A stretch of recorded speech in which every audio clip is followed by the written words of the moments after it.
Olá, seja bem-vindo ao Garbin Talks. Eu sou o Gabriel e hoje eu tenho o prazer de receber aqui o meu amigo, designer de interiores, Gabriel Muniz. Seja bem-vindo. Né? Obrigado. Xará, né, gente? Dizem que é um nome bonito. É Né? isso. Esse É nome isso. de arcanjo é bonito, Não né? é? Foi o que minha mãe colocou. Sabe que eu peguei uma cliente uma vez que ela virou pra mim e ela falou assim: vou colocar o nome do meu filho de Gabriel. Ah, Falaram é? que ele é bonzinho, etc. Eu falei: acho. Não sei como é que vai ser essa experiência, mas quando eu era pequeno era danado.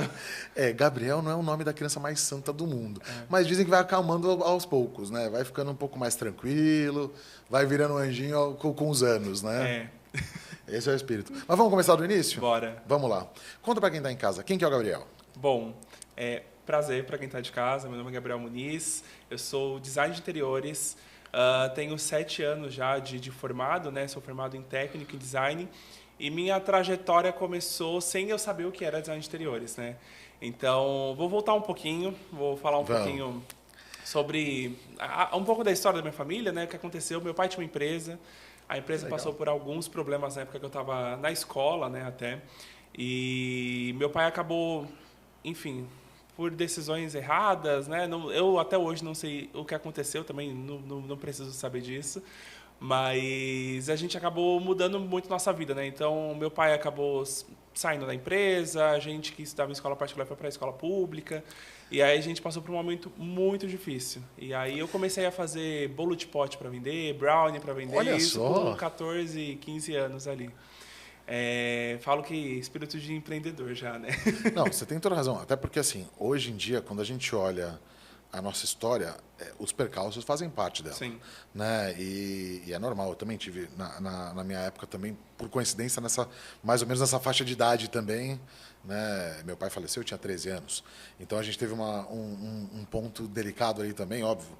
Diferente o motivo, mas na prática você tem uma mudança muito significativa na sua estrutura familiar, Sim. em estrutura econômica Sim. e tudo mais. Aí a gente tem que seguir. E é legal que você já pensa desse jeito, porque quando uma criança de 14 anos começa a falar, não, eu vou vender bolo de pote, não é só o espírito do empreendedor também tem o senso de responsabilidade. Ó. Sim, Eu sim, preciso sim. fazer isso acontecer e tal. Né? Sim. Isso é muito legal. Cara. E eu morria de vergonha na época. Morria de Ah, vergonha é? de parar. Porque você sabe, né? A gente sai da escola particular, a gente acha que a gente tem que a gente é alguma coisa, né? Mas a gente não é nada. A gente vai descobrir o que a gente é na vida com o tempo.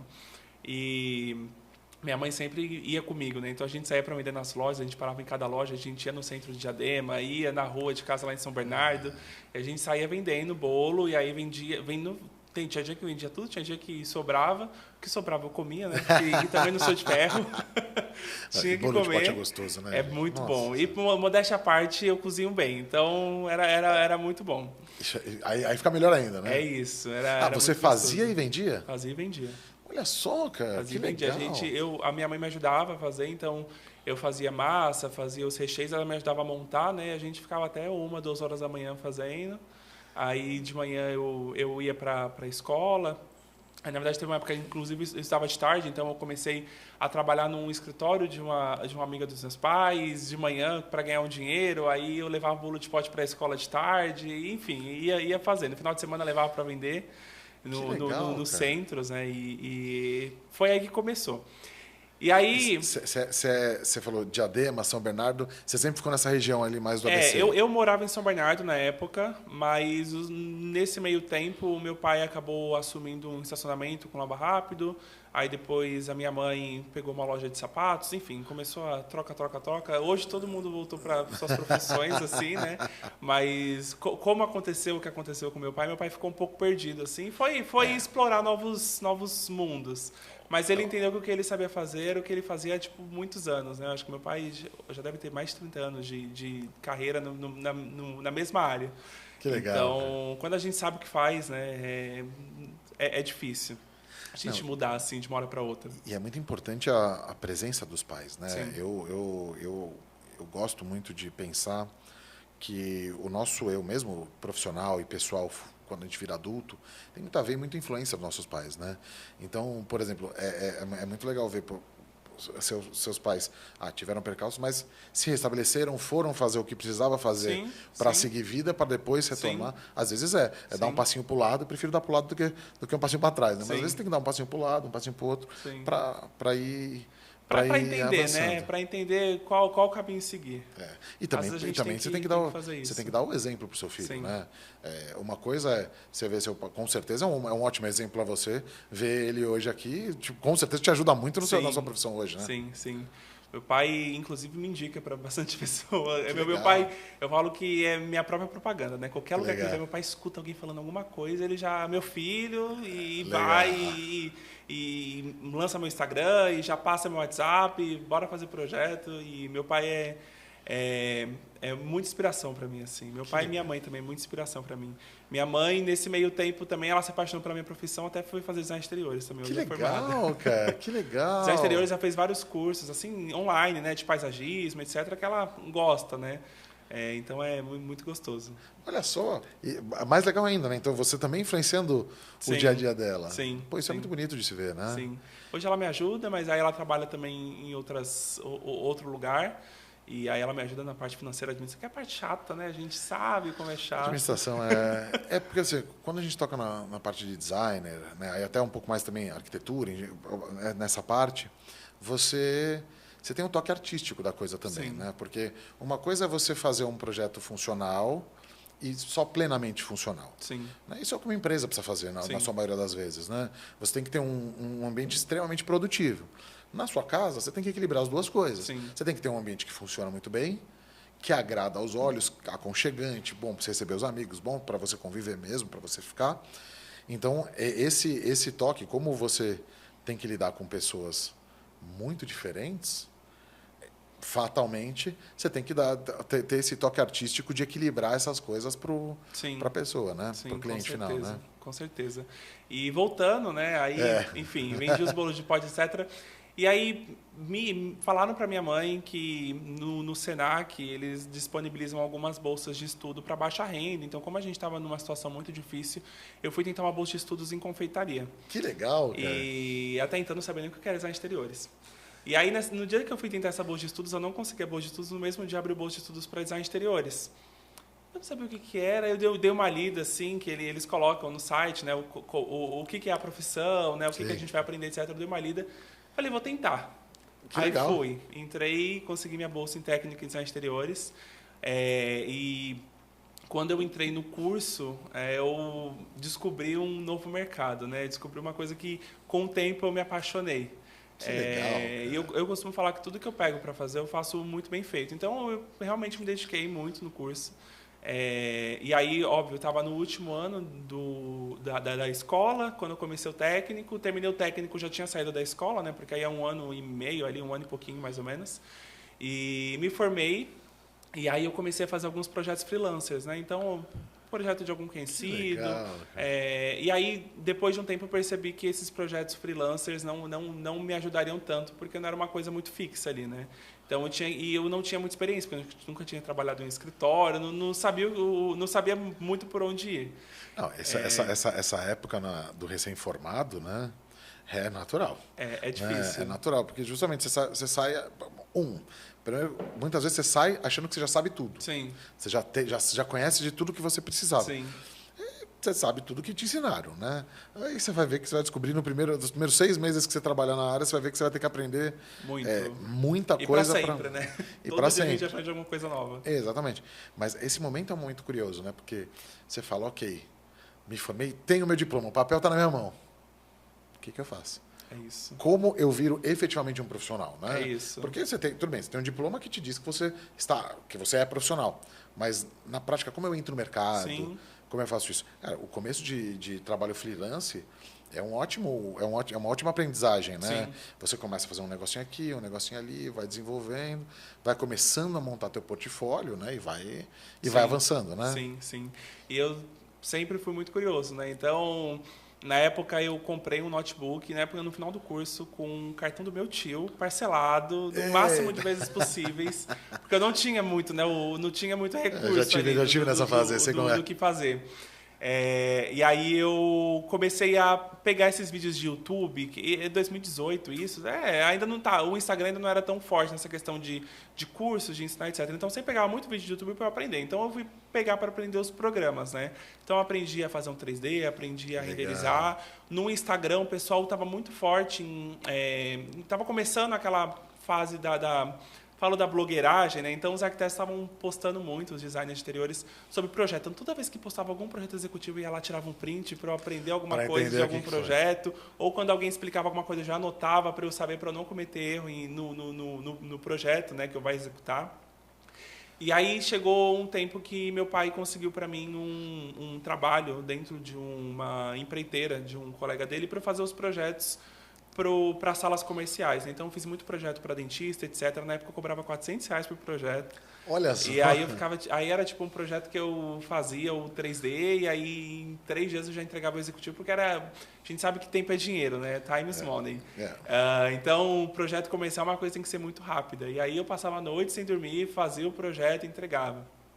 Só que chegou um momento que eu entendi que, para mim, aquilo não fazia mais tanto sentido, sabe? Sim. Me matar tanto por aquilo, e eu queria aprender, eu queria ter vivência de escritório. Então, eu fui atrás. Nessa época, eu tinha entrado para começar a fazer arquitetura, 2019.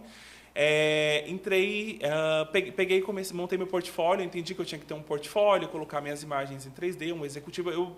Como já seguia as coisas no Instagram, eu já entendi o que o pessoal dos escritórios precisava na hora de fazer uma contratação, de entender alguma coisa. E aí eu montei um portfólio. Não era o meu portfólio mais bonito. Na época, eu montei o que deu para montar ali na hora. Perfeito. Peguei e aí eu comecei a mandar meu portfólio com currículo para os escritórios. Eu pesquisei, né, o que tinha de escritório próximo da faculdade. Mandei para todos os escritórios. Eu não tinha visto Instagram, não conhecia, não sabia o estilo de projeto, eu só mandei. E aí, depois de poucos dias, fui chamado para fazer 3 entrevistas em 3 escritórios. E aí, um dos escritórios, no mesmo dia, a gente fechou para eu começar a trabalhar. Mas olha a engenharia da coisa, né? Porque você montou um portfólio dentro do que você tinha aprendido, dentro do know-how que você já tinha, olhou a tua área tua área de atuação que você ia pegar, ou seja, você tem muita coisa envolvida para conseguir ter o sucesso, que são coisas que a gente faz no dia a dia hoje, para atender um cliente, para fazer um projeto mesmo. Então, hoje a gente tem que saber muito claramente, uma das técnicas do marketing é avaliar muito bem a sua área de atuação, né? Ou seja, você já teve ali essa realidade na sua primeira experiência, na sua primeira ida para o escritório. Sim. São coisas importantíssimas de se lembrar, né? Sim. Inclusive, essa entrevista que eu fiz e que eu fui chamado para trabalhar no escritório, foi a única entrevista que meu pai me levou. Ele fez questão de me levar, ficou me esperando na frente. Tanto que elas ainda falaram assim, quem é esse carro que está aí na frente? Eu falei, não, é meu pai, morrendo de vergonha, né? Porque eu falei, acabou aqui, não vou conseguir mais um emprego. Sim. Acabou, né? Porque a gente vê os estigmas, né? Quando as pessoas postam, pai acompanhar a filha, etc. Meu pai não interferiu em nada, mas ele parou na frente da loja e ficou lá parado na vaga. Que era uma loja com escritórios de exteriores, né? Mas deu tudo certo, eu consegui. Aí eu comecei logo depois, assim, eu lembro que isso foi uma semana antes do meu aniversário, em novembro de 2019. Olha só. E aí comecei no escritório e eu sempre peguei muito rápido as coisas, né? Então eu sempre gostei de entregar. Eu acho que quanto mais rápido a gente entrega, acaba sendo melhor, né? Hoje em dia a gente acaba conciliando muitos projetos. Só que quando você está no escritório e você trabalha para outras pessoas, a pessoa vai te passar um projeto, você vai terminar aquilo, quando você terminar ela vai te passar outro. Então foi sempre muito mais prático, né? Dessa forma para mim. Sim. E aí, passou, chegou 2020, aí começou aquele burburinho da pandemia, do coronavírus, do Covid, etc. Aí a gente foi para a Expo Revestir na época. Quando a gente voltou da Expo Revestir, na outra semana, eu ia na rua, parecia aqueles filmes de faroeste, que ia rodando assim. Foi muito curioso isso. Porque a Expo Revestir, ela foi uma semana antes de fechar, ou uma semana que fechou. Foi dia 18 de março, né, que fechou tudo isso. Eu me recordo que em 2020 a gente tinha acabado de terminar uma pequena reforma na loja e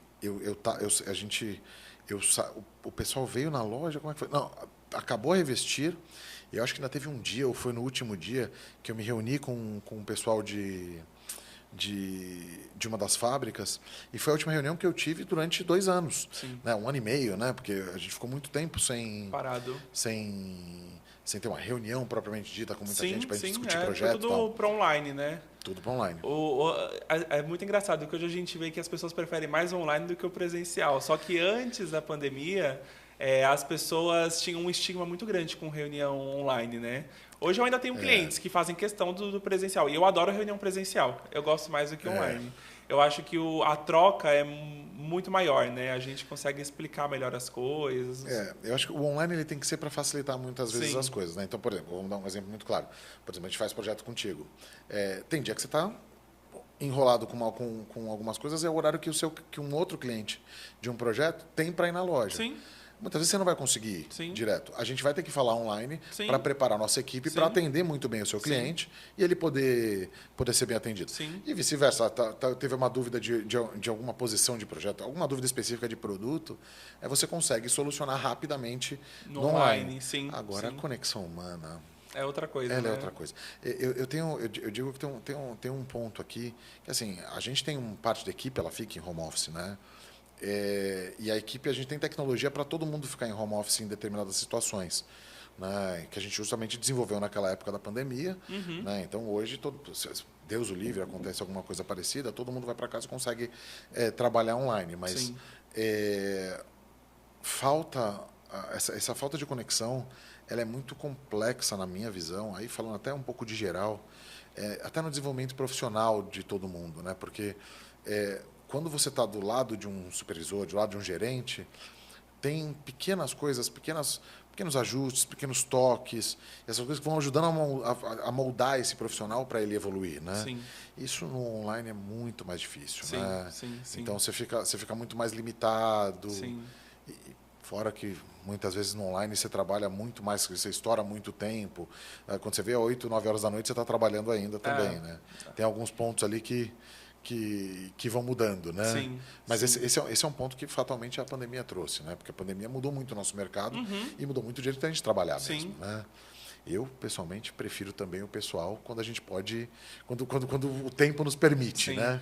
Eu adoro a reunião presencial lá no escritório. Eu faço café, eu compro bolo, eu preparo uma mesa para os clientes. Tem cliente que vai, fica 2, 3 horas, a gente vai e fica lá na reunião. Sempre gosto de marcar mais no final do dia, porque eu já espero, né? Que tem cliente que vai ficar mais. Teve cliente que eu já recebi de noite, aí compra pizza, aí a gente vai e conversa. É sempre muito, muito gostoso, né? Bom, a gente já teve reunião tarde na loja, você sabe como que é também. A gente também adora, né? A gente também adora, fica lá, vai conversando e vai seguindo. Mas né? a gente vai se ajustando no que der para o cliente também e no que der na nossa agenda, né? Assim como você falou.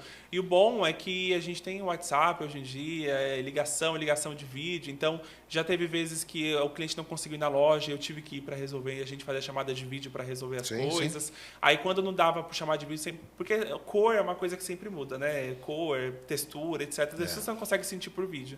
Então, a gente pega a amostra, a gente manda na casa do cliente, a gente vai ajustando a melhor forma ali para se adequar à agenda do cliente e conseguir fazer com que ele faça aquela escolha certeira, né?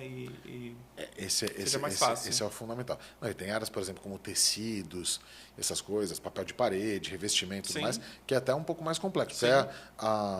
Você deu um exemplo que é ótimo, que é o da cor mesmo. Né? Por exemplo, a gente teve um projeto de produto colorido, porque a gente tem algumas marcas que a gente consegue customizar até a cor. Né? Mas a pessoa queria que a cor combinasse com um outro pedaço da casa que não tinha nada a ver com eletro. Né? Eu não lembro como é que era exatamente, mas eu lembro que tinha uma cor específica para pegar.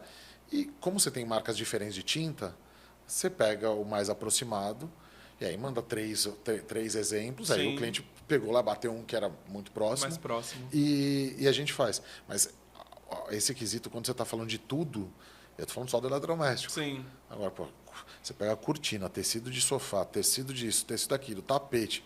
Poxa, não deve ser fácil esse Mas a gente vai se ajustando, né? Igual, por exemplo, o MDF. Hoje em dia as amostras são todas pequenininhas. Sim, né? Aí eu falo para o cliente, olha, isso aqui é mais para você ver o tom. Se você quer ver o desenho da chapa, você pode ver ou pela imagem que a fábrica ele disponibiliza na internet, ou a gente pode tentar marcar em alguma loja que vende essa chapa de madeira para você ver a chapa grande. Sim. Porque aí também é outra coisa. Então a gente vai sempre ajustando para entregar realmente o cliente, né, para o cliente conseguir realmente visualizar aquilo. E aí, voltando, para finalizar minha história, então veio a pandemia, tudo, aí fui para casa, aí faculdade também que eu estava na época, aí começou a não ter aula, aí chegou um momento que eu falei, cara, não adianta eu ficar pagando a faculdade e não tá tendo, eu fiquei um mês praticamente sem aula, né? Eu falei, não vou pagar a faculdade para não ter aula. Aí eu peguei e eu saí da faculdade. Depois de um tempo me bateu um misto de arrependimento, mas ao mesmo tempo não me bateu, porque se eu não tivesse saído, talvez não tivesse acontecido tudo que aconteceu comigo, né? Legal. Então, ok, saí da faculdade e aí eu fiquei com um tempo ocioso ali no período noturno. Aí eu peguei e falei, vou começar a fazer uns projetos aqui de coisas que eu gosto, de referências que eu vejo, vou renderizar para eu ir me aperfeiçoando. E aí eu tinha feito na época do curso um Instagram de referências, assim, sabe? Legal. Tava super em alta no Instagram muitos anos atrás, sim. esses Instagrams com muitos seguidores, vai postando referência todo dia. Eu não tinha muitos seguidores, mas eu postava as referências. Tá bom. E aí eu peguei aquele Instagram e eu transformei no meu Instagram de projetos, né? Então eu comecei a postar os meus projetos. Naquela época o pessoal começou a postar mais conteúdo, né, no Instagram. Então eu comecei a entender o que era público-alvo, né? O que eu tinha que me basear para eu conseguir me conectar com aquele público. Então desde sempre eu sempre entendi que a gente tem que ter um público e a gente tem que focar naquele público. Não que a gente não vai pegar outras coisas, mas quando a gente tem uma coisa mais nichada, a gente acaba acionando um pouco de autoridade, né, naquele assunto. Isso com certeza, né? E é muito legal ver assim já isso, porque assim a gente trabalha com diversos profissionais, né? Muitos de outra geração. Sim. Mas por exemplo, é muito legal ver que você que já é de uma geração mais nova está tendo essa visão, porque é fato. Se você tem um público-alvo, você consegue assim, desenvolver até os seus projetos no geral mais voltado para esse público. Sim. Agora, é aquela coisa, no design e na arquitetura, você tem... É uma coisa muito pessoal de cada um, né? Então, esse toque artístico ele vai variar em cada um. Sim. Né? E aí a coisa fica mais aberta. Eu falo, né, que né? com a rede social hoje facilitou muito as pessoas a não é quebrar a cara, mas não é se arrepender de ter contratado uma outra pessoa, porque na rede social você consegue seguir aquele profissional que você mais identifica. Então você não vai contratar, você gosta de um estilo clássico, tudo branco, tudo neutro, e você não vai contratar uma pessoa que faz um estilo industrial, tudo preto, com aquela madeira mais escura. Não tem sentido, sabe? Não que aquele profissional não vai saber fazer, mas você vai atrás de alguém que seja especializado naquilo, né? Sim. Então eu entendi isso nesse começo.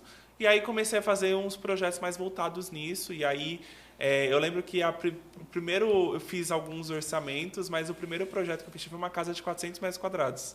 Então, que aí eu já entendi que eu queria um público médio, alto padrão. E aí eu fechei essa casa. E aí, a partir dessa casa, eu aprendi muito, né? Porque aí eu ia fazer uma visita na obra, não ia sempre recorrente, porque até então eu estava só na parte de projetos, porque eu ainda trabalhava no outro escritório, então era muito complicado conseguir ir na obra, né? Era sempre em dias muito específicos, assim. E fiz o projeto, desse projeto surgiu outro da namorada do cliente, aí da namorada desse cliente depois veio mais indicação, e do Instagram foi vindo. Teve inclusive um mês no Instagram que acho que veio 30 pessoas pedir proposta para mim de projeto em 2020. E eu tinha 8 mil seguidores, minhas fotos batiam 2 mil curtidas orgânicas. Cara, assim. Que legal. É que eu cometi um erro muito grande no Instagram, que foi parar e voltar. E aí, ao longo desses anos, eu fui fazendo isso algumas vezes. Mas no começo da pandemia eu estava com um engajamento super orgânico, super bom. Estava vindo bastante gente, eu comecei a fechar alguns projetos. Até que chegou um momento que eu falei que não dava mais para eu ficar no escritório que eu estava. Então eu tive uma conversa com elas. Fiquei mais um tempo depois, né, até para não deixar ninguém na mão. Acredito que isso é muito ruim. É importante sempre deixar portas abertas. Então a gente finalizou, fechou esse capítulo, né? E aí, de fato, eu comecei a pegar mais projetos. E aí, em janeiro de 2021, peguei minha primeira estagiária. E em fevereiro de 2021, eu decidi que era o momento de eu pegar meu escritório físico. Aí, eu fui atrás do escritório físico. Montei, tive alguns perrengues. Naquela época, eu ainda não acompanhava a obra. Então, eu ainda tinha uma limitação ali com obra de entender algumas coisas, de saber como falar com as pessoas dentro da obra, que obviamente eu fui adquirindo ao longo do tempo, né? Nesse meio tempo também peguei minha primeira obra para acompanhar de uma cliente. É bem diferente o projeto E de obra, né? essa primeira obra que eu peguei para acompanhar foi muito difícil para mim, porque primeiro que eu não tinha experiência, né, nesse acompanhamento de obra. Então, essa gestão de fornecedores, gestão de datas, orçamentos, etc. E segundo que as pessoas agem muito diferente no momento de obra do momento do projeto, né? Porque o momento de obra é quando a gente realmente começa a mexer no bolso das pessoas, né? A questão ali do dinheiro, de pagar por uma marcenaria, de pagar por um empreiteiro, por um revestimento. E é sempre muito complicado. E aí eu sei que essa obra eu aprendi muito, foi uma obra muito complicada, não só pelos fornecedores que a cliente contratou, mas pela própria cliente também. E eu não tinha tanta experiência, então eu não sabia muito como agir em algumas situações, mas acredito que isso me agregou muito, porque hoje em dia, para mim, é mais fácil, né? Conversar, saber falar, então a gente encontra um problema, e não vai dar para fazer, porque o projeto é assim. A gente faz as coisas no projeto, mas chega na hora da obra, alguma coisa não vai dar para fazer exatamente igual que está no projeto. Muitas vezes você precisa fazer uma adaptação final de projeto, Sim, né? sim. E às vezes é na obra mesmo, né? Sim. Não tem jeito. Por exemplo, teve uma vez que eu fiz uma cristaleira. Uma vez não, foi inclusive esses dias, né? Foi recente, assim. Eu fiz uma cristaleira, a gente colocou a fita de LED atrás do vidro. Então vinha o vidro e a fita de LED atrás do vidro e a chapa de marcenaria. E como eu nunca tinha visto isso, eu nunca tinha reparado, né, nisso instalado pessoalmente, eu não percebia que dessa forma destacava muito o verde do vidro, né? Porque o vidro totalmente incolor, que não vem com aquela borda verde, ele é muito mais caro. Então, Sim. O pessoal acaba usando esse vidro com essa borda verde, o interno do vidro, né? Enfim. E aí, no momento de obra, eu fui até a obra, a gente, junto com o pessoal da marcenaria, junto com a cliente, a gente conseguiu resolver, a gente trocamos, ao invés de ficar com a fita de LED atrás da prateleira, a gente colocou a fita de LED no fundo e na vertical, que não destacava tanto. E aí a gente foi fazendo os testes no momento de obra, e aí é uma coisa que a gente vai entendendo, vai aprendendo e se aperfeiçoa para conseguir colocar isso dentro do projeto, né? Isso é um momento muito curioso, né? Porque assim, quando a gente olha tanto na parte de escritório, projeto, obra, etc. Tem uma evolução muito longa aqui, Sim. né? Então, com certeza foi muito diferente de fazer os freelances, foi muito diferente de estar num projeto, de estar no escritório, fazendo os projetos, montar o seu próprio escritório, sair de ser funcionário para virar empresário, muda bastante também. Muda. Né?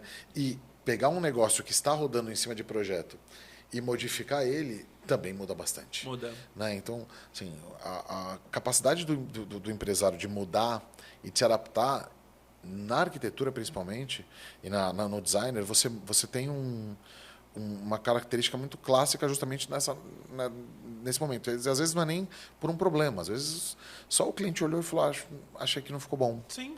Né? Não foi como eu imaginei. Eu tinha visto o 3D, mas o 3D ele te dá uma ótima referência, mas às vezes realmente quando está pronto é que você tem uma perspectiva direta ali da coisa. Né? Sim. E às vezes o cliente só não gostou e aí a gente tem uma escolha.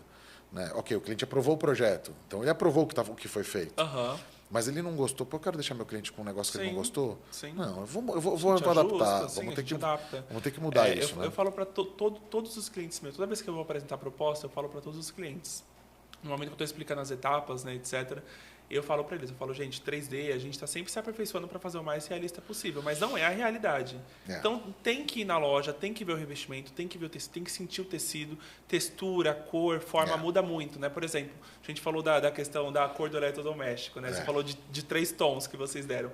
Normalmente, no projeto, a gente sempre dá 3 opções de cores para o cliente pintar na parede, porque tem cores que são muito próximas, só que a cor, ela muda muito de um ambiente para o outro, por conta da interferência da iluminação, por conta do piso dele ser mais escuro ou ser mais claro. Legal. Então, tem coisas que a gente dá as opções no projeto, só que só vai dar para decidir realmente no momento de obra, né? Então, a cor da tinta é uma delas, por exemplo. Então, a gente sempre faz o teste de cor na obra. Pode ser que nenhuma das 3 agrade. A gente vai testando vai tentando, né? Eu falo que é muito mais fácil a gente testar e ter a certeza do que está colocando do que mandar pintar tudo e não gostar. E aí, ou ter que conviver com aquilo por um tempo, ou gastar mais dinheiro para ter que pintar de novo. E o conviver com uma coisa que você está incomodado é muito complicado, né? Porque esse negócio vai chamar a tua atenção. Sim. Tem coisa talvez que você se acostume, né? Eu não sei. Eu tenho esse problema. Se eu não gosto de um negócio, eu fico olhando até eu resolver esse negócio.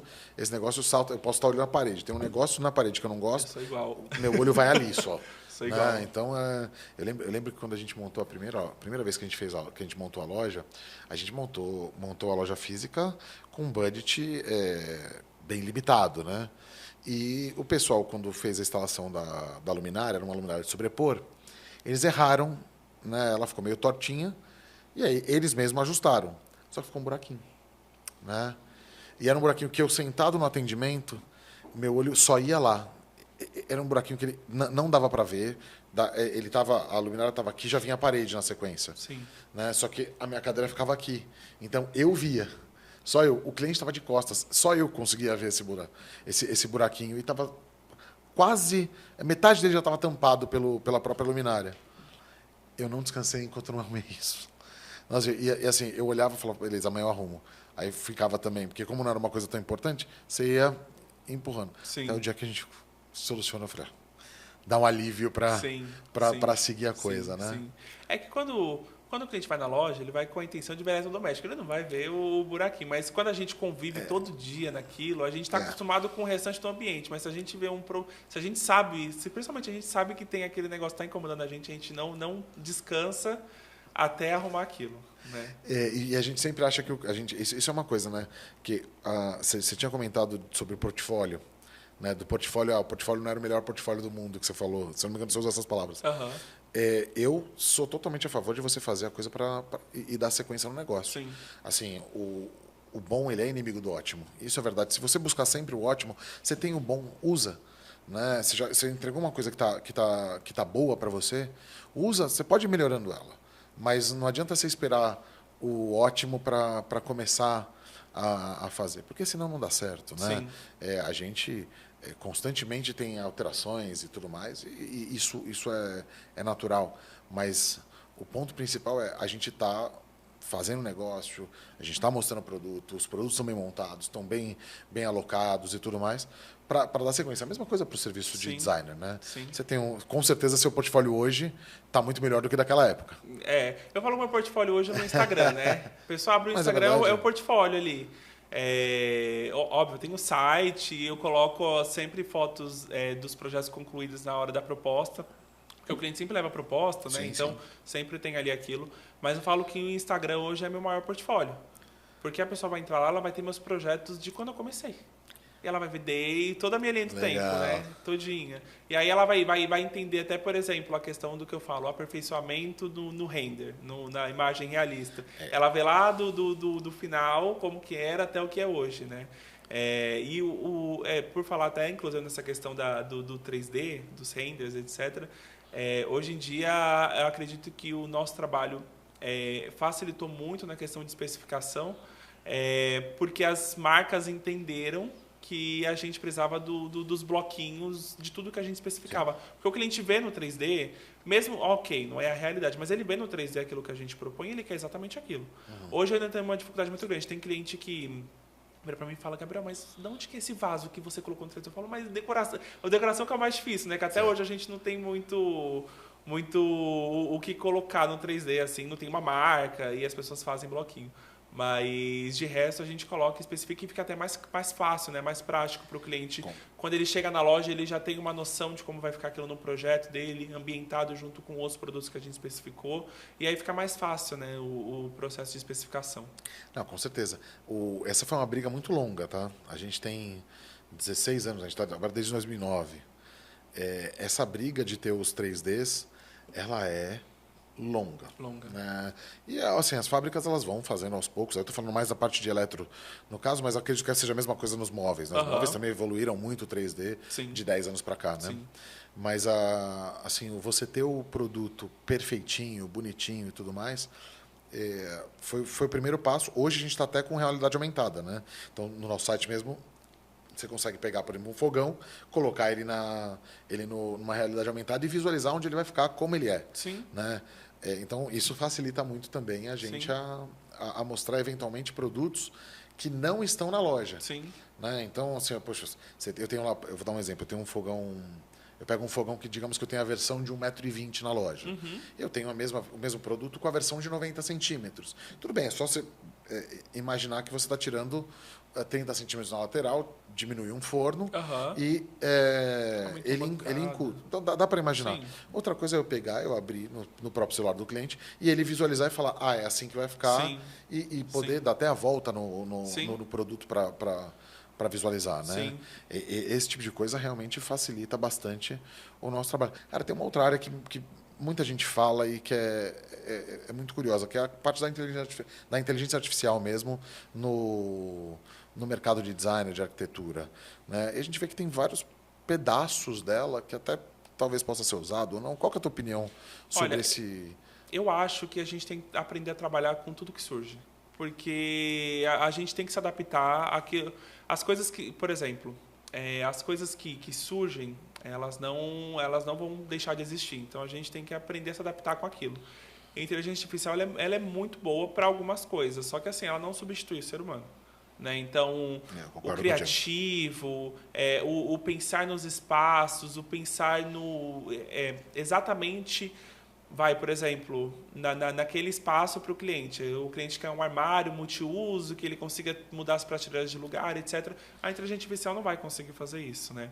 Então, acredito que a gente tem que aprender a trabalhar com ela, tem que aprender a trabalhar com as ferramentas que vêm para a gente, só que eu acredito que ela nunca vai substituir o ser humano. Né? Então, é igual os programas, por exemplo, né, de 3D.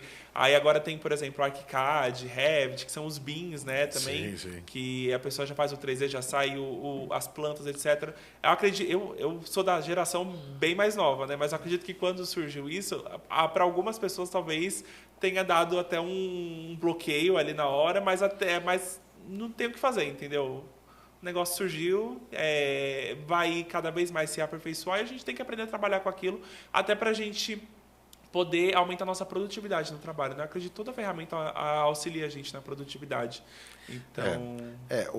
hoje eu acho que... eu concordo totalmente contigo na questão de pseudo-substituição, né, do ser humano, principalmente quando a gente tem esse toque artístico. Né? Eu acho que em usar a própria inteligência artificial como ferramenta faz mais sentido para mim. Né? Eu nunca fiz projeto, então não sei exatamente qual seria a diferença na prática, mas para outras áreas, por exemplo, que eu uso, faz sentido talvez um tratamento de uma imagem melhor, ou talvez até no render, utilizar para parte do render, ele dá opções. Sim. Aí sim, mas eu concordo contigo, até porque assim, a gente está falando na casa do cliente. Né, na casa do consumidor, onde ele vai, enfim, conviver com a família e tudo mais. Tem muita peculiaridade dele, que só essa conexão que você vai ter com o designer e com o arquiteto que vão fazer, vão conseguir descobrir esses pequenos detalhes que fazem a diferença no dia a dia da pessoa. São as conexões humanas, né? Exato. Inclusive, a gente sempre faz um briefing antes de começar um projeto e eu sempre gosto de fazer o briefing muito detalhado. Então, tem algumas perguntas que os clientes até falam, nossa, deixa eu pensar para falar, né? Porque a gente pergunta, por exemplo, o que é a casa para você? Porque eu gosto muito de entender muito como que o cliente pensa naquela casa. Então, por exemplo, tiveram os clientes que já vieram para mim que é a casa dos sonhos, a casa que vai morar por muitos anos. Tem cliente que é uma casa que vai morar por 3 anos. Então, talvez não seja uma coisa que se apegue tanto. E aí, ao longo do processo também, a gente sempre vai conhecendo mais o cliente, né? Então, a gente sempre vai ajustando e adicionando algumas coisas. Tem vezes que a gente tem uma conexão muito grande com o cliente. Então, antes de apresentar o projeto, eu falo, olha, eu tô apaixonado pelo seu ambiente, tô apaixonado pelo seu projeto, acredito, tenho certeza que você também. E aí, sempre dá certo, né? O cliente sempre se apaixona, sempre gosta muito. Uma vez ou outra, o cliente acaba pedindo para alterar algumas coisas, mas é normal, porque né? não gostou, mas é super tranquilo. Mas eu gosto muito de passar por esse processo, que é uma coisa que a IA, por exemplo, não Tem faz, como. não tem Não como tem como. fazer. Eu acho que no cerne do projeto é muito complicado de Sim, desenvolver isso. sim, Mas eu concordo contigo. Eu acho que em pontas dele, talvez isso ajude. sim, Né? Às vezes, por exemplo, pegar uma imagem, um próprio 3D que é de uma cor, sim, e pedir para ele renderizar em mudar, outra. sim. Pô, e aí isso talvez sejam ferramentas que ajudam Sim. no Por dia a dia. exemplo, Né? até você precisa de. Tá fazendo um projeto super rápido ali. A gente sabe que render é uma coisa que demora, né? Então, dependendo ali enfim, o programa que você tem, o computador que você tem, o render demora 20, 30, uma hora. 20, 30 minutos, Sim, uma sim. hora. Aí, às vezes, você faz um render com uma qualidade menor, aí você joga na IA e aumenta a qualidade, edita algumas coisas ali em segundos, né? Então, eu acredito que nisso ajude bastante, Eu né? concordo contigo. Então, acredito que a gente tem que aprender a trabalhar com ela. Não, obviamente, criticar. A gente tem que saber colocar isso dentro do nosso dia a dia, né? É que assim, eu acho que muitas vezes a crítica, ela vem muito aliada talvez com o discurso que o mercado fala, né? Sim, Porque, por exemplo, a gente sabe, a gente vê, acompanha o trabalho dos profissionais todos os dias, né? Então, a gente vê o quanto eles se dedicam para se envolver e tudo mais. É muito diferente de você fazer tudo com uma coisa. Então, eu acho que às vezes a crítica ela vem para aqueles que usam de forma padronizada sim, a coisa, que também sim, infelizmente tem esse profissional, né? sim, Que faz basicamente um tipo de projeto e entrega ele, aí para esse profissional a inteligência artificial vai ser ótimo, porque já vai ter uma coisa mais bem desenhada na linha dele, ele só aham, vai adaptando a uma necessidade ou outra do cliente e a planta mesmo, sim, ao tamanho da planta, sim, né? As medidas e tal, as dimensões. Mas eu até entendo quando a gente pega os profissionais que, que, que são muito detalhistas e tudo mais. É o que você falou, um briefing muito bem montado, você vai ter o briefing e você vai pensar em como vai solucionar. sim, Né? Eu até entendo, né, para quem utiliza isso de forma mais indiscriminada. Mas eu acho que sim, usar isso na verdade. ponta faz bastante sentido. Faz Faz. bastante sentido. Realmente ajuda a acelerar os processos. Sim. Né? Isso faz sentido. E me diz uma coisa. Quando você começou a desenvolver os projetos aí, mais voltando no seu escritório, Aham. né, que você já estava fora digamos, de um guarda-chuva de outro. Como é que foi isso aqui? Quais foram os desafios que você enfrentou ali na hora de fazer os seus próprios projetos? Eu acho que entender como que você vai montar a sua própria metodologia, né? Porque assim, eu fui montando uma metodologia sempre adaptando no que cada um precisava. Então, quando eu fazia o freelancer, eu me adaptava ao que precisava ser entregue, para quem eu estava fazendo, etc. Quando eu trabalhava no escritório, eu me adaptava de acordo com o escritório. Quando você começa a fazer o seu próprio projeto, você tem que montar uma metodologia, né? De passo a passo, etc. Óbvio, você monta isso de acordo com aquilo que você já tem de experiência nos outros Óbvio, lugares, com certeza. mas você montar a sua até chegar num padrão que esteja bom para o seu atendimento, para o seu cliente, para você é um pouco mais complicado. E o que me pegou muito foi a questão de gestão não foi nem gestão administrativa, mas a gestão de pessoas. Quando eu comecei a contratar outras pessoas para o escritório. Porque quando eu trabalhava freelancer, era só eu. Quando eu trabalhava no escritório, acabou ficando só eu.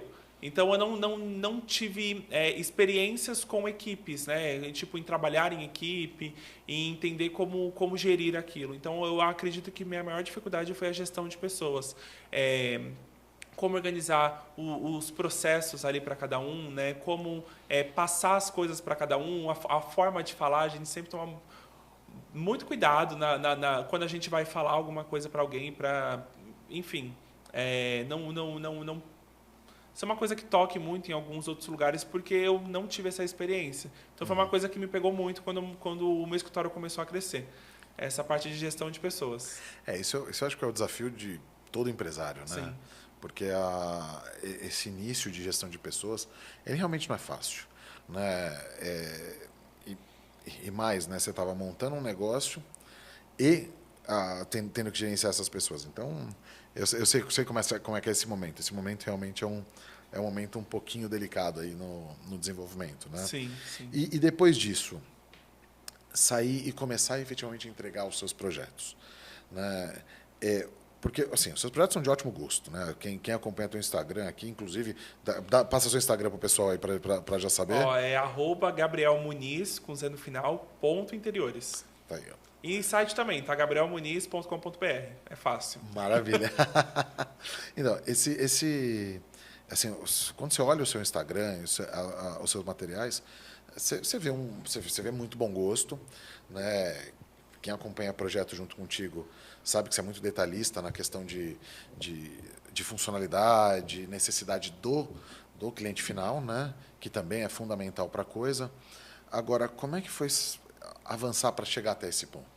Né? Porque a gente está falando de um tempo curto e que você teve um ótimo sucesso nesse período para conseguir estabilizar essa coisa. Né? A gente fala com os seus clientes, os clientes adoram o seu trabalho justamente porque não só no desenho estão sendo bem atendidos, mas a obra está saindo bem, está tudo rodando, está tudo caminhando. Como é que foi essa virada de jogo para transformar o começo de empresa num negócio efetivamente de sucesso?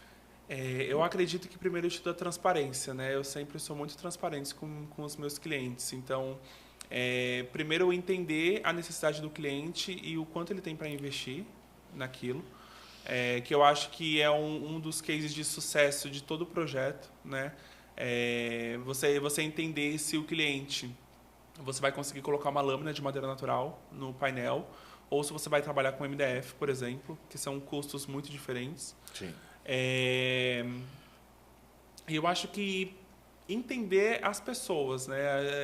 A gente entender e saber tocar exatamente naquele ponto aquilo que o cliente está te procurando, né? Fazer aquilo de acordo com a personalidade dele, com o que ele precisa, entender a necessidade dele. Eu acredito que essas são bases muito importantes para um projeto de sucesso e, obviamente, fazer com que aquela relação sua com o cliente seja de sucesso e colha os frutos daquilo, né? Porque o cliente feliz, ele sempre vai te indicar para outras pessoas. Total. As pessoas sempre vão visitar a casa do cliente, vão jantar, almoçar, ou familiar que vem passar o final de semana, e aí ele também vivencia um pouco daquele projeto, né?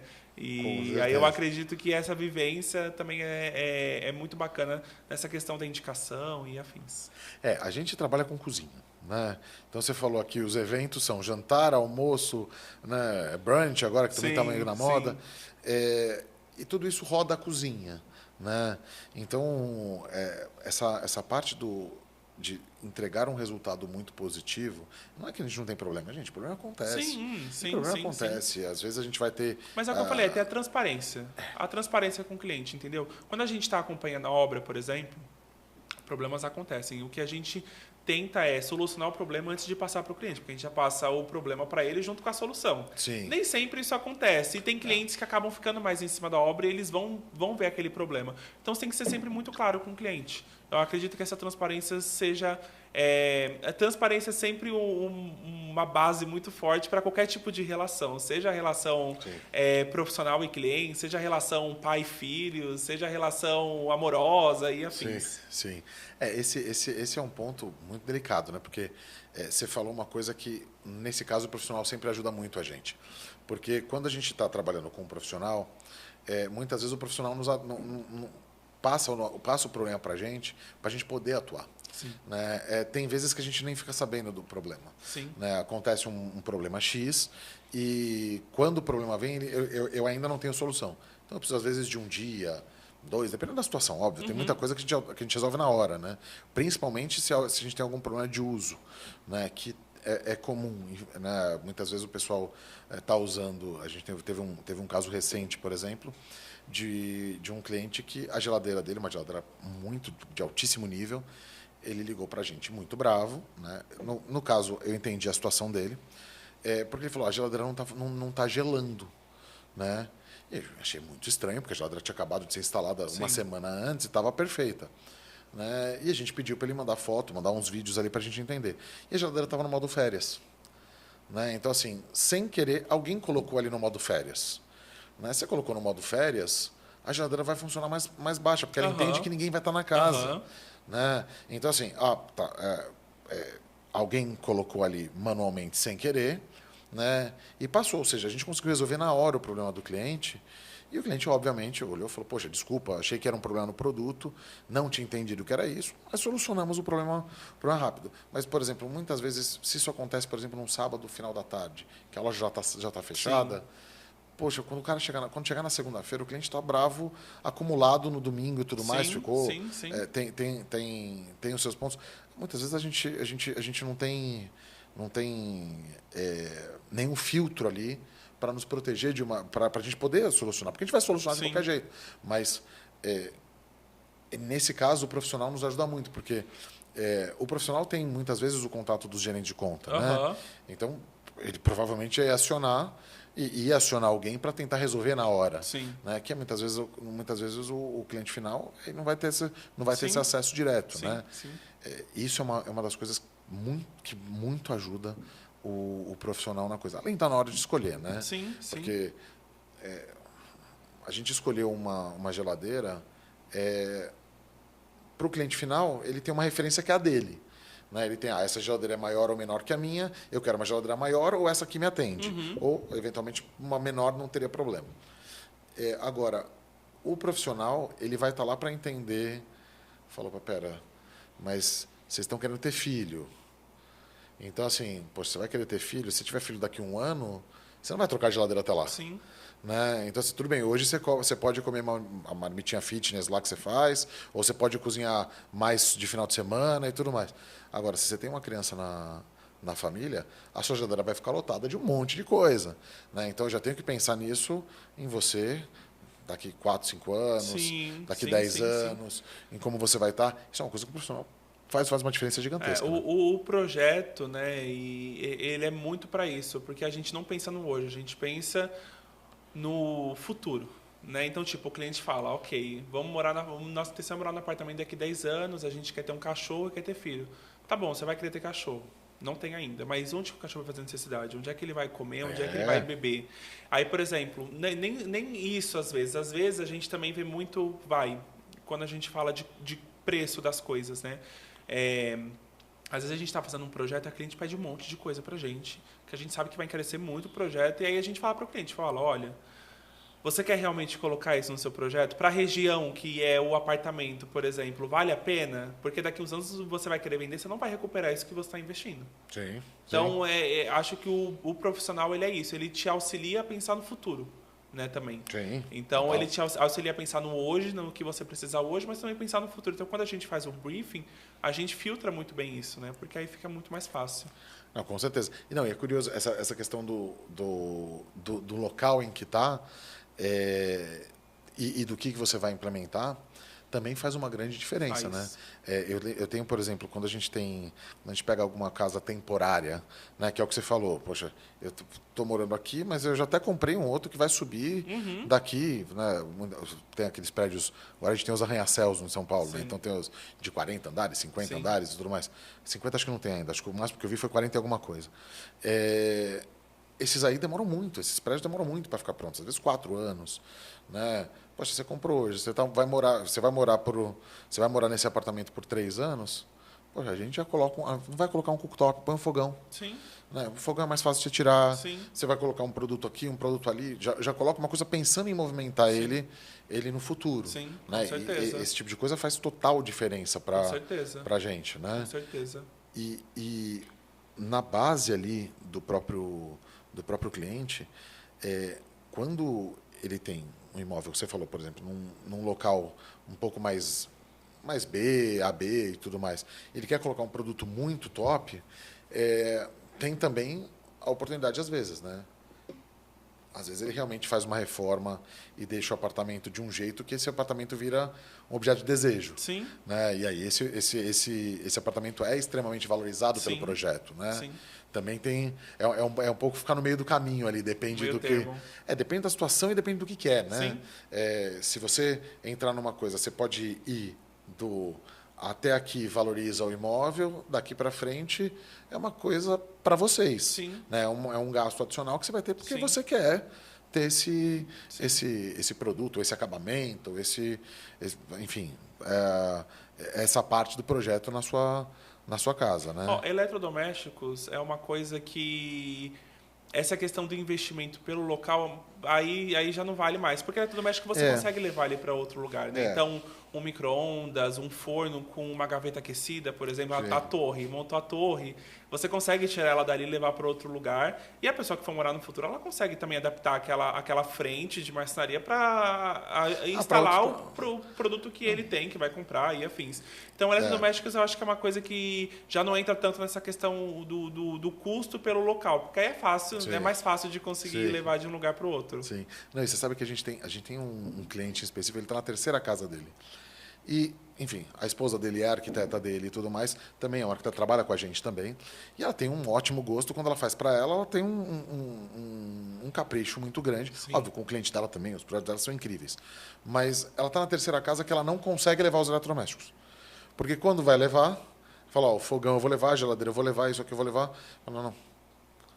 Quanto você quer para isso? Então, várias vezes a gente vendeu um produto, um outro produto, às vezes igual na versão nova, ou uma evolução, ou algum parecido, para ela, porque o imóvel que ela vendeu, o comprador falou, não, deixa os eletos aqui que eu quero ficar com eles. Mas é porque a pessoa que conhece, que sabe, ela sabe a qualidade que tem aquilo.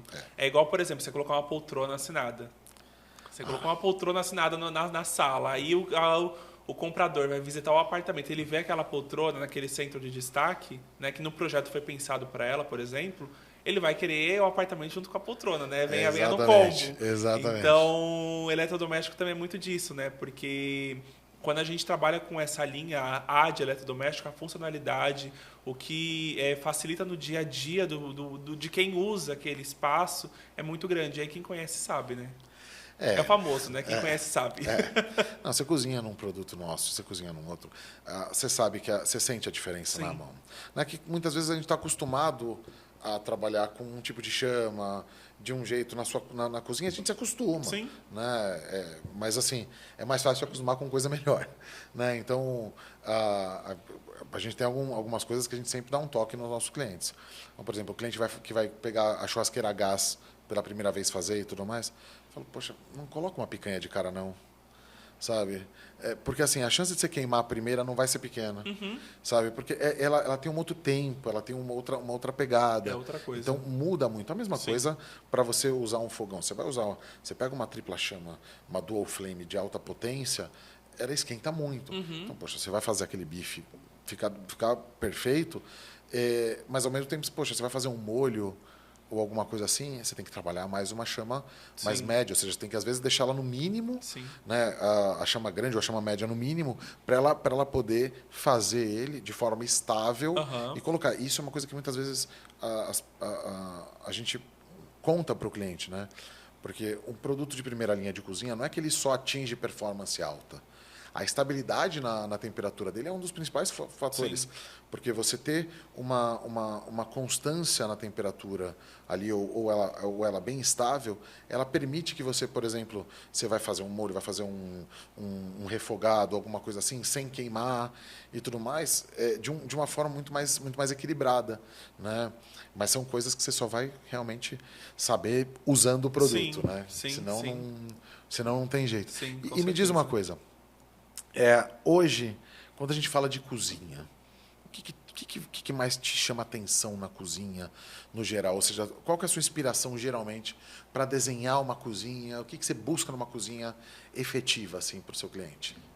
Olha, cozinha é o coração da casa, né? É o coração e o estômago da casa.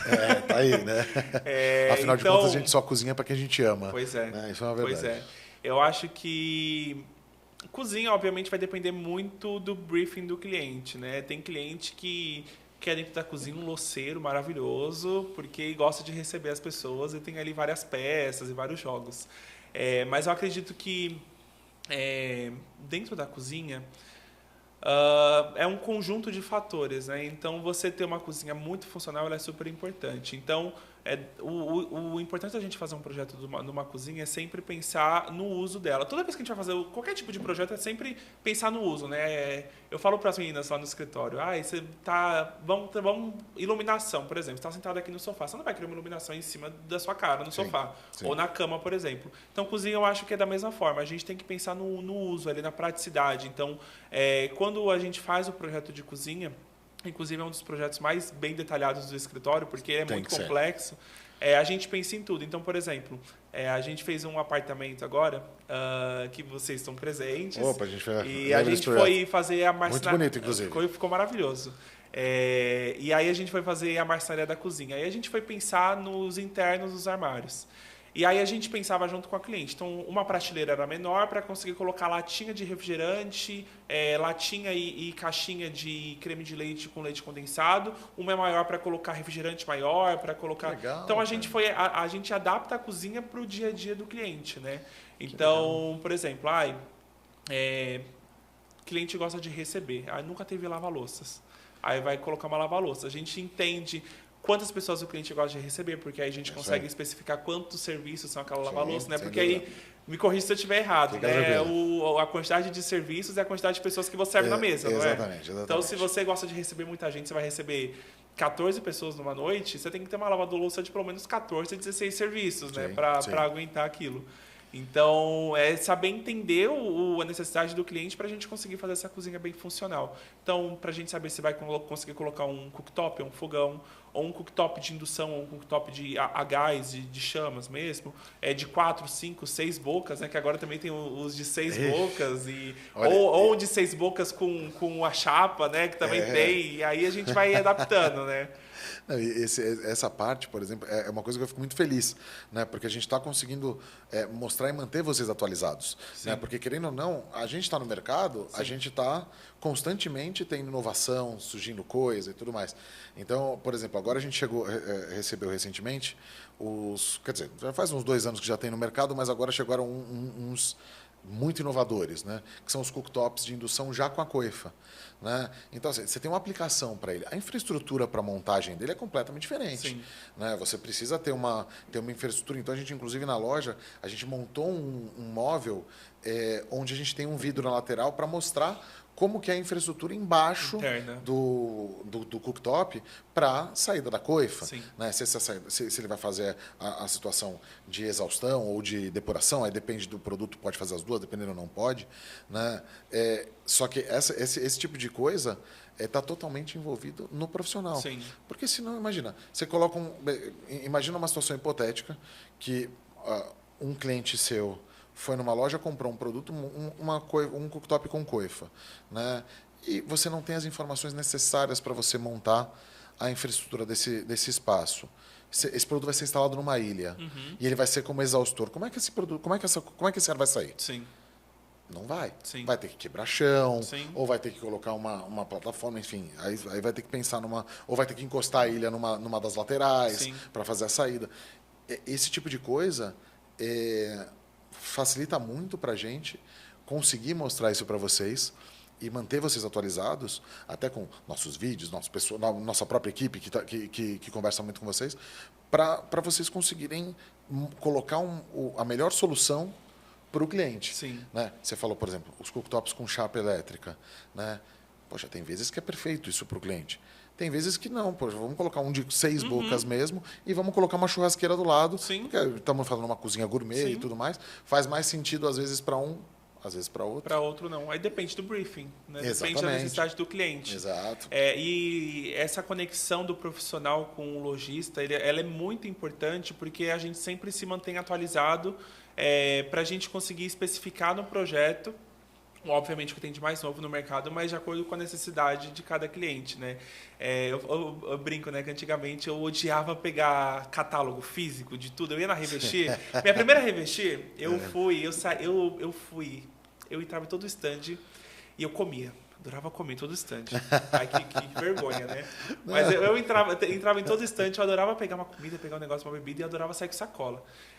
mas finalizou o dia na revestida, eu tava com tanta sacola. Sabe quando... Braço sai doendo. Sabe aqueles filmes que o pessoal vai no shopping? Sei. E aí acabou de ganhar na Mega Sena, vai no shopping, vai gastar, sai com um monte de sacola. Eu saí, só que tava muito pesado. Então eu fui andando pra estação, pro metrô, largando sacola no caminho, né? Praticamente. E aí, depois de um tempo, eu falei, gente, não vou mais pegar, não preciso disso, etc. Hoje em dia eu vejo como faz falta no escritório. Então eu tenho voltado a pegar esses catálogos físicos, porque na hora da gente especificar, lá tem todas as informações. E aí a gente consegue especificar isso muito mais claro. E aí a gente tem alguma dúvida em algum produto que a gente está vendo naquele catálogo, a gente manda mensagem para a pessoa que atende a gente na loja. A pessoa vai tirar nossa dúvida em relação àquilo. Às vezes é uma dúvida muito específica. A pessoa da loja que tem contato com a fábrica, não é a gente. Então é ela que vai entrar em contato com a fábrica para saber explicar para a gente se aquela dúvida nossa é pertinente, se não é, se vai conseguir tirar nossa dúvida, para a gente conseguir passar isso para o cliente, né? Sem dúvida. Então sem dúvida. é muito importante esse contato. E como é que foi a experiência, assim, como é que é a experiência de trabalhar com a Center Garbim nesse desenvolvimento de cozinhas? É maravilhoso, maravilhoso. Desde o atendimento na loja, né, que é incrível, até a instalação do produto. Então, quando a gente foi instalar agora a cozinha do APDB, a lava-louças, por exemplo, a gente teve uma questão lá com a encanação, então não teve problema em voltar para fazer uma reinstalação, né? Então sempre ajudando a gente naquilo. Então aí no mesmo momento da instalação percebeu que não estava ligado, que o fio terra estava energizado na tomada, e aí teve que fazer. E aí são coisas que a gente vai vendo, com o tempo a gente ajusta, volta, e todo mundo muito solícito, muito presente ali em ajudar e entender se está certo, se está tudo ok, e entender, obviamente, o pós-venda, né? O funcionamento, se não está tendo nenhum problema, se está com alguma dúvida em alguma coisa, né? Que é super importante. Pô, que bom. A gente fica muito feliz disso, porque, por exemplo, todos esses pontos que você falou são pontos que a gente foi desenvolvendo e criando processos muito rígidos nisso, né? Então, por exemplo, quando o nosso técnico vai fazer uma instalação, por que ele faz uma medição e tira foto? A gente tira foto de da tomada para ver se tem algum problema ali. Por quê? Já aconteceu no passado da gente fazer a instalação e depois um eletricista cometeu uma falha, né, e trocar o cabo lá e energizar uma via de neutro. Sim. Né? Ou seja, ele energizou a via errada, um produto que era 110, começou a receber 220, queimou. Né? Aí você fala, opa, peraí, quando eu fui instalar, essa era a realidade, essa tomada ela era 110 no momento em que eu fui instalar. Né? Ou, por exemplo, um equipamento a gás. Por exemplo, a gente vai instalar um equipamento a gás, isso é mais quando... Não costuma ser tão comum, né? Mas às vezes acontece. A gente vai instala um produto, a gente faz a medição da pressão. Então, tá medido, é tirado foto do medidor na nossa ordem de serviço para mostrar qual era a pressão no momento da instalação. Né? E, porventura, o que aconteceu? Algo aconteceu na infraestrutura ou do prédio, acho que era ou da prédio ou do apartamento, não me recordo, e a pressão caiu. Né? Ou a pressão subiu. Não me recordo se caiu ou subiu. Eu lembro que estava dando um problema. A gente fala, não tem problema, a gente volta aí. Vamos resolver. A gente quer resolver. Né? Mas eu só quero explicar que isso não é culpa nossa. Né? Isso acontece, mas não foi a nossa culpa, a gente vai solucionar. Sim. Né? Porque senão não tem jeito, o cliente vai ficar lá morando a vida inteira lá. Ele precisa, a vida inteira não, mas por um bom tempo. Sim. Ele precisa estar feliz com o arquiteto, com o designer, com a loja e com os produtos. Porque aí sim a gente vai ter no futuro, provavelmente, um outro projeto, uma outra coisa para desenvolver. Com certeza. Né? E me diz uma coisa, dos produtos que a gente trabalha, queria ouvir o seu top 5 ali, né, de produtos, marcas e tudo mais. O que você mais gosta ali que a gente tem? Nome de produto para mim é difícil. Fica tranquilo, eu te ajudo aqui. Eu esqueci até o nome das pessoas, às vezes. Eu te ajudo aqui. Mas ó, aquela geladeira que a gente colocou na PDB, da Tecno. Da Tecno. Aquela é maravilhosa. Maravilhosa. E a adaptação que eles fizeram agora, né? Porque era e aí agora eles adaptaram para um... Eles lançaram um outro, ela né? teve na verdade, ela teve uma mudança. Né? Ela teve um upgrade. Na verdade, o produto ele é um outro produto, né? Mas ele segue a mesma proposta, para a mesma para o mesmo espaço, Sim. mas ele ganhou 20 litros de espaço interno, Sim. ganhou um espaço de controle de umidade diferente, Sim. a máquina de geleria é melhorzinha também. Então, assim, eles dão um ajuste melhor, melhoram o produto dentro da mesma proposta dele, Sim, né? sim. Esse produto é incrível. Ficou maravilhoso. Esse produto maravilhoso. é incrível. E aí, junto desse, eu gosto muito do micro-ondas com forno, com a gaveta aquecida da Tecno, né? Ah, isso é maravilhoso. Eu não sei qual que é o modelo de cabeça agora, mas... Não, eu te digo. Porque é até um forno que, inclusive, tem um espetinho que você coloca na carne para você saber a temperatura, se você quer bem passada, mal passada, ao ponto. Essa é a sonda de temperatura. Né? A torre, o conjunto, a Tecno ela tem um conjunto muito bom. Né? Ela tem um padrão de qualidade excepcional e o padrão estético deles também é muito bom. Né? Você vê, todos os puxadores combinam, todos o inox, tudo mais, fica tudo bem alinhadinho. Sim. E esse conjunto né, a torre de fornos, forno, micro-ondas e gaveta, ela permite duas coisas muito legais, porque você pode instalar os mesmos produtos. Você pode instalar na vertical, e geralmente o pessoal coloca micro-ondas, forno e gaveta, ou agora tem dá para a gente instalar em galeria e ele também fica perfeito. Então ele fica uma galeria de 1,20 m de largura por 60 m. Está super em alta agora, né? Super em alta, e ele bate perfeito. Né? E você consegue manter isso com o mesmo puxador da geladeira. Então fica uma parede muito bonita. Inclusive, é uma coisa que quando a gente vem instalado em projetos de ótimo gosto, como os que você faz, só complementa um produto. Né? Porque a gente sabe que no dia a dia o cliente vai usar muito o produto, né? Mas, poxa, quando ele está com uma marcenaria que orna com a coisa, quando ele está com uma pedra muito bem montada, desenhada, quando os espaços estão bem distribuídos... E a marcenaria que foi desenhada, né? Para aquilo. Porque o legal é que a gente pode pegar, por exemplo, essa torre quente, a gente consegue ajustar e deixar ela nivelada com a marcenaria, e aí fica uma estética mais clean, ela combina com a cozinha, fica super contemporânea ali na linguagem também, fica incrível. E isso é muito bom, porque a gente... sempre incentiva os projetos a serem assim. Né? A gente, obviamente, vai mostrando, mostra uma foto aqui, mostra uma foto ali. Inclusive, a gente quer esse último projeto que a gente fez, a gente vai fazer um artigo aqui no nosso blog também, mostrando ele com as fotos e tudo mais, porque realmente ficou um projeto muito bonito. Ficou lindo. Muito harmônico, os produtos se encaixaram perfeito. E o bom gosto, assim, a sutileza do bom gosto ali está muito bem montada. Sim. Né? Para finalizar aqui, eu vou falar o que eu coloquei também no projeto, que é a lava-louças da Gorenje, que é maravilhosa. Inclusive, ela foi a última coisa a ser instalada, porque a gente teve essa questão da tomada, uma questão de encanação também atrás, que a gente precisou ajustar para conseguir encaixar a lava-louça, conseguir deixar ela bem oculta ali na marcenaria. Ela fica embutida. Mas ela foi a última coisa a ser instalada. No outro dia que a gente mandou mensagem e falou: Gabriel, já testei, é maravilhosa, amei, e é incrível. Bom que coloca tudo lá dentro, lava tudo, lava até sua alma, se você colocar lá dentro. A gente fala a gente sempre fala para todo mundo. A gente teve um momento no mercado brasileiro, quando a gente fala de lava-louças, em que vieram para o Brasil alguns modelos que não eram tão efetivos. E aí criou-se esse mito de que a lava-louças você tem que lavar a louça para colocar na lava-louças. O que é uma grande inverdade. Né? As lava-louças hoje, as de primeira linha mesmo, que funcionam, você pode colocar, só tirar a comida de cima, colocar lá que ela vai sair perfeita. Tudo. Né? Mas é um dos desafios que a gente tem. Porque não dá para... Quando a gente compara uma lava-louças de primeira linha com as lava-louças mais baratas, com todo respeito ao produto, né? Não estou falando que são produtos ruins em si, né? Mas a gente tem uma diferença de qualidade ali, diretamente no tratamento da louça, que faz diferença. Né? E é essa coisa. Uma vez que você usou essas lava-louças, você não volta mais. Eu falei que eu amo cozinhar, mas eu odeio lavar louça. Eu também não sou chegado, meu apartamento fica pronto ano que vem. Falei, a primeira coisa que eu vou comprar pro meu apartamento... Duas coisas primeiro que eu vou comprar pro meu apartamento. Um ar-condicionado e uma lava-louças. Eu durmo no contrapiso, mas eu não fico sem ar-condicionado e sem a lava-louça. Olha, a lava-louça você já sabe onde comprar. Com certeza. Né? O ar-condicionado eu te indico. Com certeza. Né?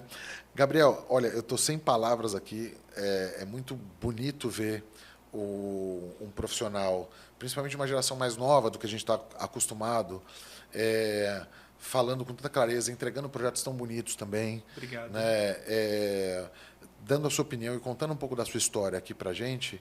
É muito, muito legal, eu te agradeço muito por ter vindo. É um prazer trabalhar contigo, você tem... Nossos projetos são de muito bom gosto. Obrigado. Né? Isso realmente faz a diferença para o cliente final. E, cara, já te digo que depois a gente vai ter que marcar outros papos ali para conversar. Com certeza. Né? Que tem muita coisa para ser discutido. O nosso mercado, graças a Deus, ele tem uma evolução. Sim, sim. E a gente tem que conversar muito. Queria te agradecer de novo. Passa de novo o seu Instagram, por favor. Olhando para a câmera. Para vocês me seguirem. @GabrielMuniz.interiores e o site é gabrielmuniz.com.br. Tá bom? Isso vai estar também embaixo do vídeo, vai estar aqui em algum lugar, vai estar também marcado o Instagram e o site do Gabriel, tá bom? É isso. Gabriel, muito obrigado de novo. Eu que agradeço muito o convite. Imagina, o prazer é todo nosso. Vamos trabalhar com vocês e a gente cada vez mais estreitando os laços, né? E cada vez mais especificando, deixando cada vez as cozinhas, área gourmet e os projetos mais incríveis. Com certeza, com certeza. Vamos que esse é o nosso objetivo, né? Para cá que a gente está. Né? É isso. E para você que gostou, curte, compartilha e vamos que vamos. Boa! Boa!